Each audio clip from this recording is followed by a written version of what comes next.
Hello বন্ধুরা, আমি বর্তমান কবরস্থান বাজার আর কালাঞ্চি পাড়ার মোড়ের মিডিলে দাঁড়িয়ে আছি। এই যে আপনাকে দেখাইতেছি, দীর্ঘদিন ধরেই এই জায়গাটা বৃষ্টি হলে পানি জমি থাকে। টোটো দিয়ে তো যাওয়া আসিয়ে করে, বাইক দিয়ে যাওয়া আসিয়ে করে, কিন্তু স্কুলের ছাত্রগুলা জুতে বিঁধি হাঁটি যাবার পায় না। তাই আমি ভাবি আমার ধুবড়ির বিধায়িকা বেবি বেগম বাইদক অনুরোধ করুন এই জায়গাটার মধ্যে অল্প চোখ দিবেন, যে জিনিসটা যখন ড্রেন দিয়ে যখন পানি নামি যায় খুব ভালো হবে। রাইজের খুব অসুবিধা হয়েছে, ছাত্রগুলোর খুব অসুবিধা হয়েছে।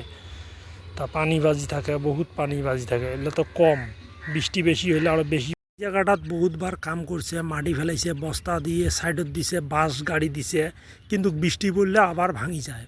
প্রায় বহুতবার ভাঙছিল। তাই এটা সেনগ্রাপিল মাড়ি ব্লক বসে দিয়ে সাইড দিয়ে ঢালাই করে দিলে এই সাইডত জিও ব্যাগ দেওয়া লাগবে। জিও ব্যাগ দিলে আর ভাঙবে না। ভিডিওটা আশা করি ভালো লাগবে। ধন্যবাদ।